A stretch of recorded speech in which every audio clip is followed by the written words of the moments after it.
Quando se fala em Coreia do Sul, a tendência das pessoas é imaginar aquele país limpo, seguro, glamuroso, com idols que andam sempre bem vestidos, estão sempre bonitos, com jovens que são extremamente cavalheiros e românticos.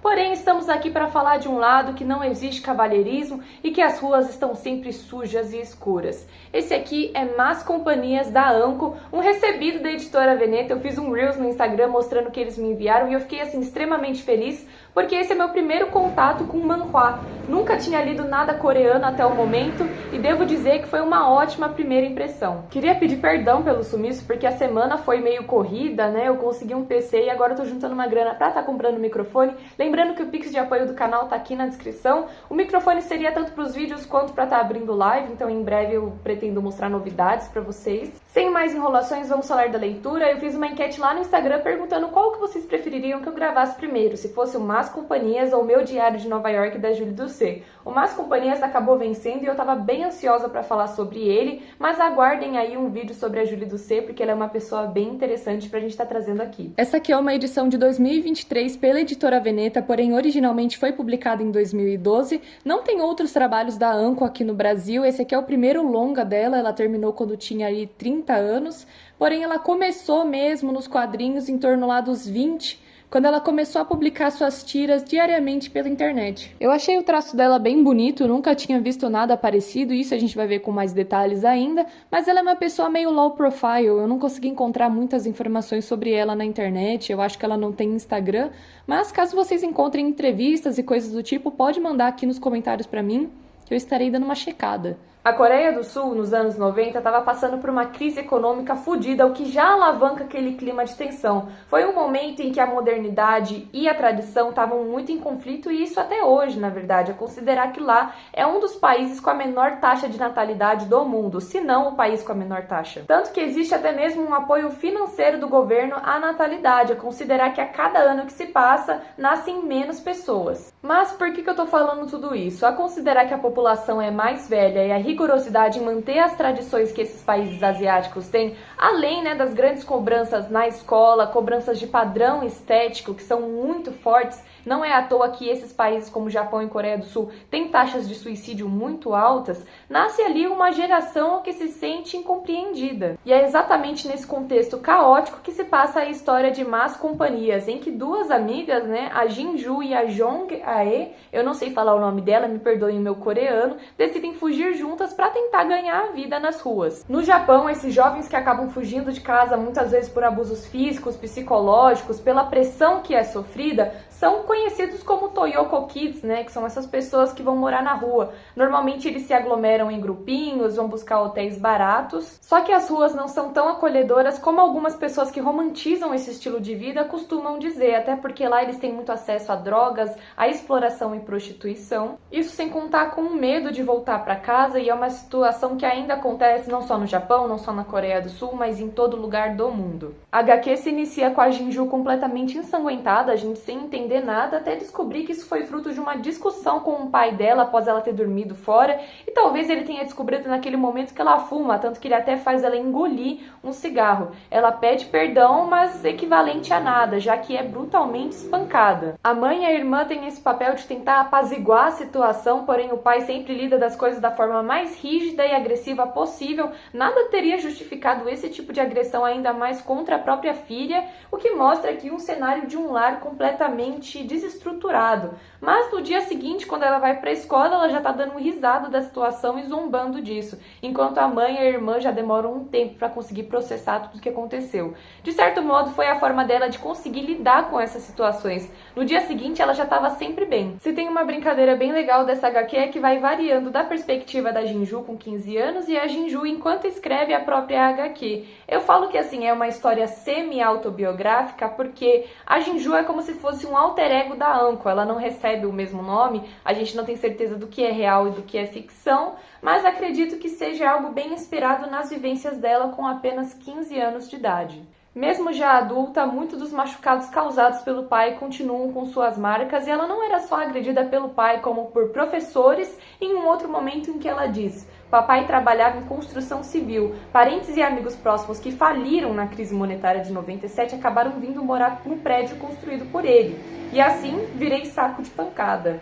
Então o pessoal via ela fumando, se dava a liberdade de ir lá bater, e acredito que o pai dela não se incomodasse muito com isso, né? Na escola ela acaba conhecendo um grupo de meninas que, vamos ser sinceros aqui, não são muito boas influências não. Elas costumam ser bem agressivas com as veteranas, fazer elas cantarem quando elas quiserem, fazer elas se ajoelharem, serem super educadas, mas que são pessoas meio descoladas e divertidas, né? Quando ela conhece a Jong Ae, elas começam a se dar super bem. A Jong Ae, nesse momento, está vivendo um relacionamento que é abusivo, né? A gente vê que ela apanha, e em casa as coisas não são muito melhor também não, porque os pais dela nunca estão em casa, o pai dela é um gangster decadente e a mãe nunca volta. Então, novamente, outro lar completamente desestruturado. Após terminar com esse namorado, né? Ele queria terminar com ela, elas decidem fugir juntas, estão cansadas disso tudo, elas abrem um jornal ali e começam a circular quais seriam as melhores opções mais baratas de hotéis na região. Mas antes disso tudo, como que elas iriam conseguir dinheiro para isso?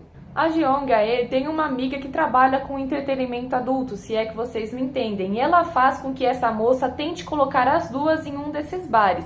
Na Coreia do Sul, a prostituição é ilegal, mas o que acontece é que esses estabelecimentos encontram brechas na lei, né? Então, tem essas casas de bares com quartos exclusivos em que as moças vão servir as bebidas, e aí a relação não pode acontecer no lugar, normalmente eles saem de lá depois. Com barzinhos desse tipo, casas de banho, casas de massagem, com a relação não acontecendo no local, não tem como o governo fechar por algum motivo, porque não tem como comprovar que aquele lugar serve como uma casa de prostituição. Então essa moça dá umas roupas, maquiagens e dinheiro para as meninas, mas ela estranha muito a aparência da Jinju, que ainda parece muito menina em comparação a Jong Ae. A Jinju é mais magrinha, mais miudinha, ela tem cara de menina, ela fica tímida quando a moça começa a conversar com elas, então ela tem mais esse jeito de menina mesmo. Já a Jong Ae, ela se porta de uma forma diferente, ela parece ser mais madura e é mais encorpada também, o que faz com que ela consiga passar com facilidade como uma outra idade. As meninas se arrumam então e ficam esperando num quartinho. Foi quando um funcionário percebeu que elas eram menores de idade e mandam elas sair de lá. Mas o que não impossibilitou que elas fossem procurar um outro lugar, e dessa vez a moça deixou elas entrarem de boa. Ela só questionou: vocês não são menor de idade mesmo? Ah, então tá bom, pode entrar aí.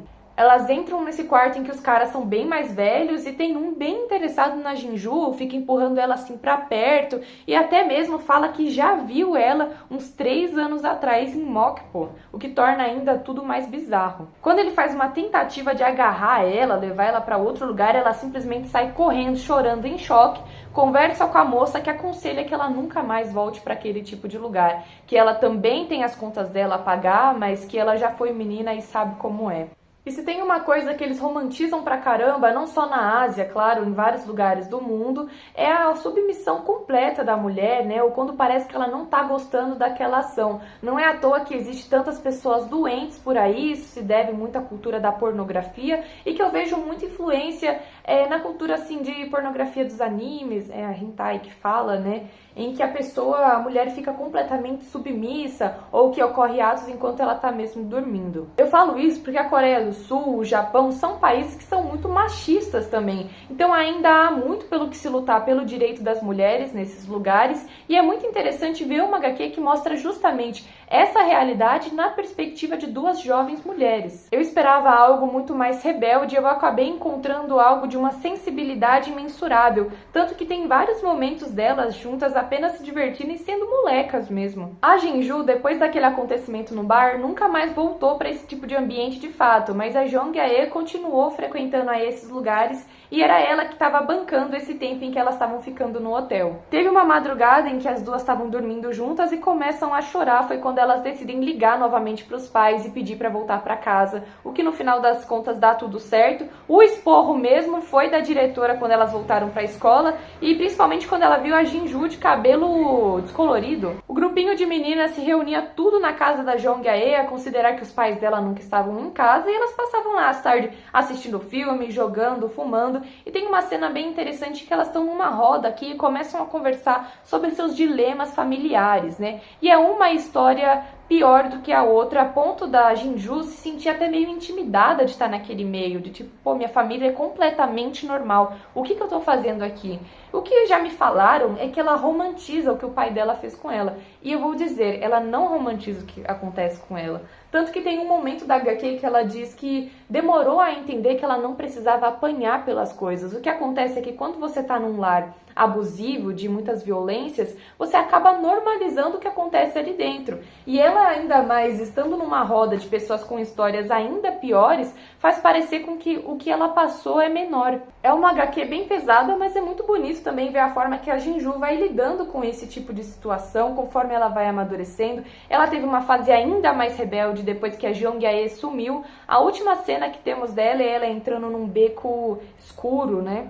E aqui o preto e branco tem uma função muito legal que dá um certo impacto a cada cena que ela coloca, né? Um preto e branco muito bem usado. E algo bem legal a se notar no traço dela, né? Em que em muitos momentos ela faz uns cenários mais esfumados, sem aquelas linhas demarcadas, enquanto os personagens já têm essas linhas. Em alguns momentos ela decide fazer alguma coisa mais realista, em outros já fica mais cartunesco. Eu achei bem diferente mesmo, porque não consigo pensar em nada que eu tenha visto assim que seja parecido, né? Algumas partes que o cenário parece que está mais esfumado, assim. Eu gostaria muito de ver um original disso aqui, deve ser muito legal mesmo. E eu adorei, cara. É um olhar tão sensível em meio a tanta brutalidade que chega a surpreender. Inclusive, ela diz aqui que nunca conseguiu sentir ódio do pai dela. E isso me surpreendeu pra caramba, na verdade, porque ela tem todos os motivos pra isso. No final, ela já adulta, dá pra perceber que tá todo mundo bem, os pais e tudo mais. E ela realmente não deixou o passado dela paralisar ela. Inclusive, ela diz que gosta de contar essas histórias porque já não pertencem mais à realidade dela. Tanto que uma outra amiga que fazia parte desse grupinho, né, elas acabam se reencontrando. Recentemente estaria trabalhando num banco e ela como quadrinista, elas se encontram e ficam conversando sobre esse passado, né? O final, ele é bem, sabe, em que existe ali uma cruzada de olhares bem impactante, mas eu prefiro não revelar essa parte para que você leia e tenha essa experiência completa. O link para comprar na Amazon vai estar na descrição. Fazendo isso, você acaba me ajudando porque me dá um cachezinho, então se você for comprar, compre por esse link que eu vou deixar aqui na descrição. E muito obrigado caso você tenha assistido até aqui. Comenta caso você tenha assistido, se você gostou do traço dela, se você não gostou, por quê. Vamos conversar aqui e até uma próxima.